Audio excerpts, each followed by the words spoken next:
Thank you very much, Mr. Speaker, for giving me this opportunity to oppose that recommendation and that report from the committee. Mr. Speaker, and I must thank the side of the minority, because as we stand here, we have not been threatened with maandamano if we are to go either way. So I can say we are fine. Mr. Speaker, on this house, on the floor of this house, about 2 years ago, the senator for Siaya then, none other than James Orengo, said here on this floor that impeachment generally is a political process. Mr. Speaker, the question I'm asking the members of this House, are we going to be used to sanitize the politics of Siaya, Mr. Speaker? Mr. Speaker, when I look at this report, and I want to tell the members of this House who are saying about page 11, we do not know how they arrived on this, Mr. Speaker, but of course they signed on a report that was agreed by the majority. Just to say, yes, we agreed to what we said, nevertheless not talking about the number 6 and number 5, Mr. Speaker. But I want to ask myself, Mr. Speaker, when you say you're removing somebody from office because he said in public that a certain CS was forced to resign, Mr. Speaker, is that a threshold enough to remove somebody from office? How many times have we been lied to, Mr. Speaker, by leaders whom we respect from either side, Mr. Speaker? Mr. Speaker, on that issue of political process, I keep on asking, are we going to allow this House to be used to play politics of Siaya, Mr. Speaker? And that's why I oppose that report. Mr. Speaker, we are told by that report that the said deputy governor was interfering with procurement processes, Mr. Speaker. Mr. Speaker, we do have directors of procurement in every county, Mr. Speaker. It is not the deputy governor. And if at all you're blaming the deputy governor, the person who is supposed to be here is the county executive, who is the governor of Siaya, James Orengo. He is the person who is supposed to be on this floor. Mr. Speaker, I saw it on the other day. Honorable Senators, especially those from the government side, we will still need these chairs after this session.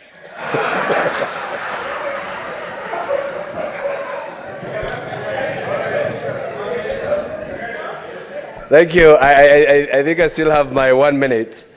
Mr. Speaker, this House has been sitting here discussing important motions, important issues, having the CSs coming here to discuss matters of national importance, but the minority move out or always go out of the House.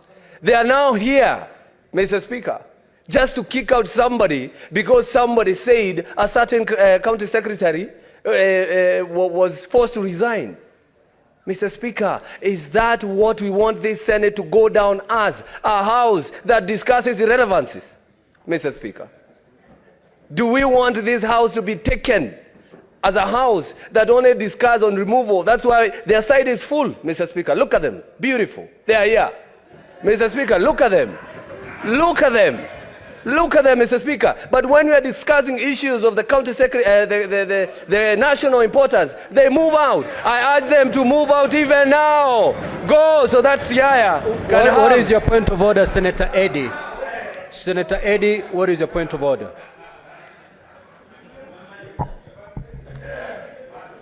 Mr. Speaker, thank you so much for giving me this opportunity. And I rise on point order number 101.4. No senator shall impute improper motive to any other senator or to a member of the National Assembly except upon specific substantive motion of which at least 3 days notice shall be given, calling in question the conduct of this senator or member of the assembly.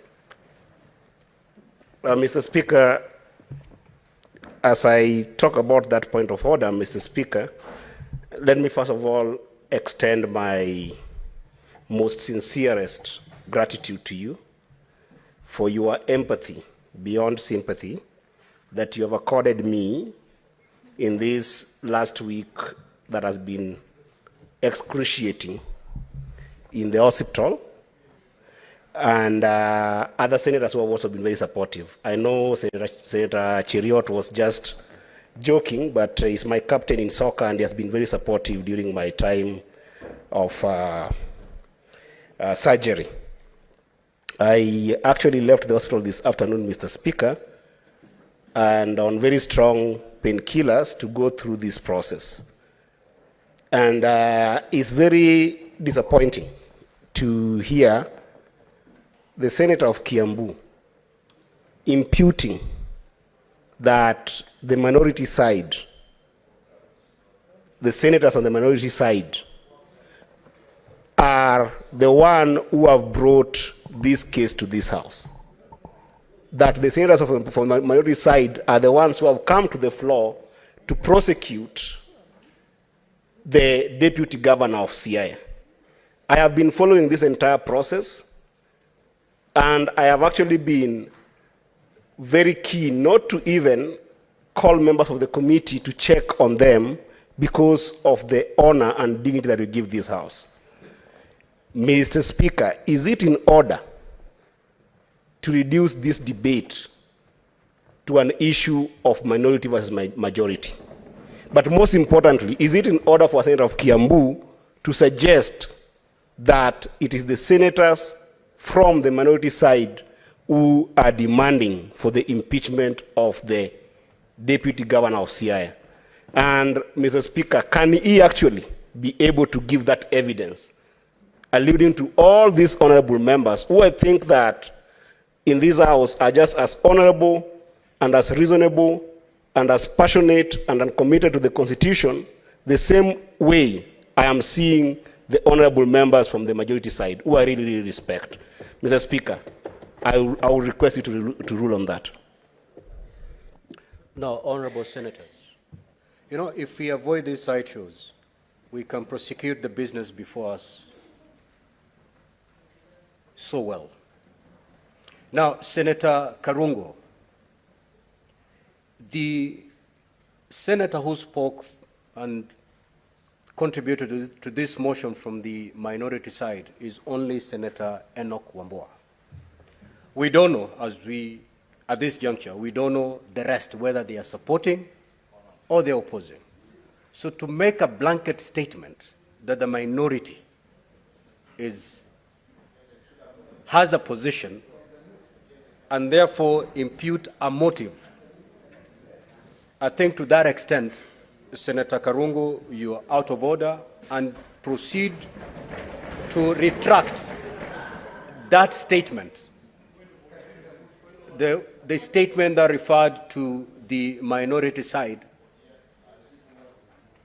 as senators who are here to remove the deputy governor, but otherwise for other businesses, they're not there. I think I've seen a lot of consistency in faces from the minority side debating on other businesses apart from this. So that blanket condemnation, Senator Karungo, kindly proceed to retract as we proceed. Thank you, Mr. Speaker.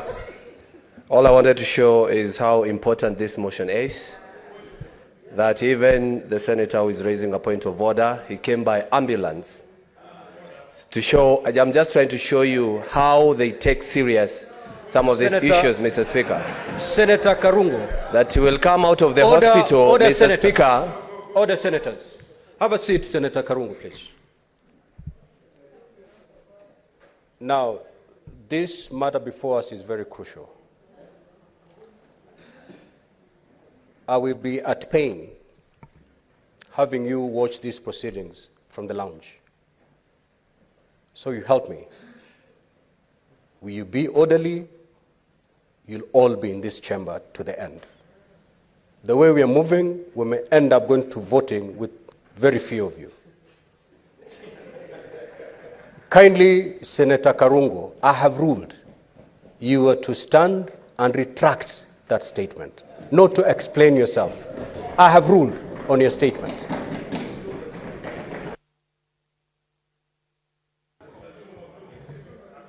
Mr. Speaker,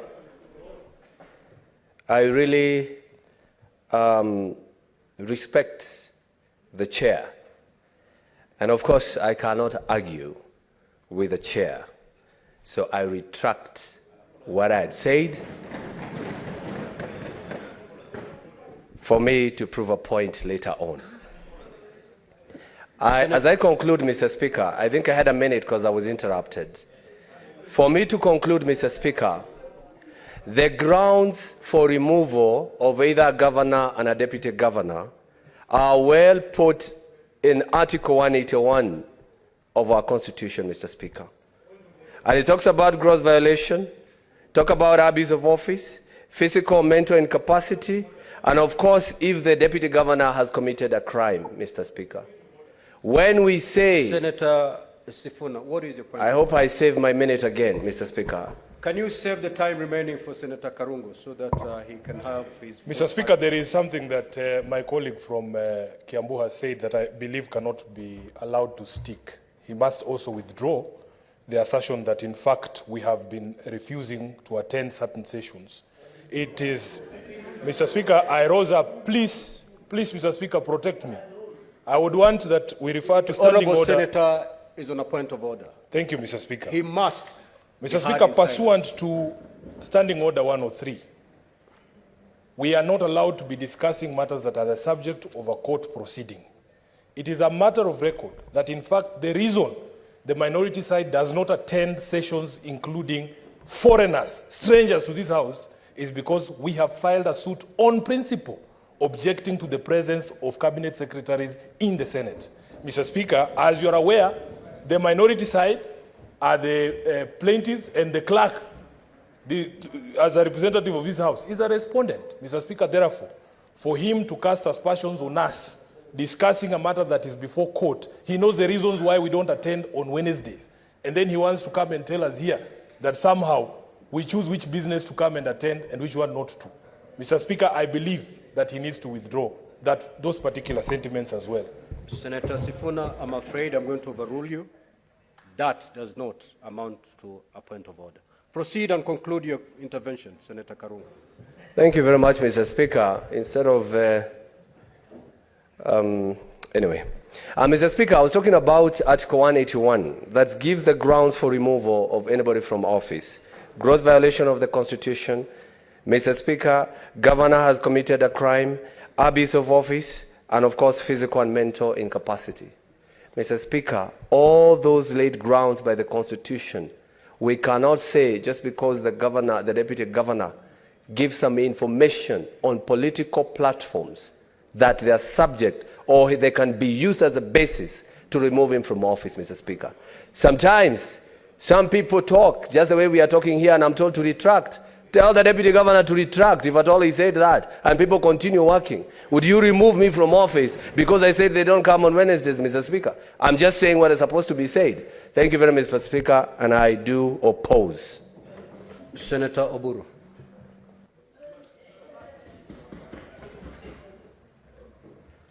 Senator Oburu, proceed.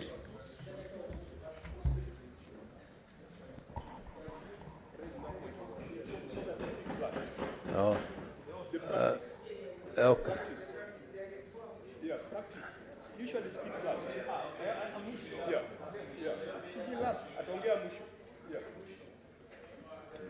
The Speaker has called Senator Oburu. Okay. Kindly proceed. And if you're not proceeding, your No, chance... I'm proceeding, Mr. Speaker, sir.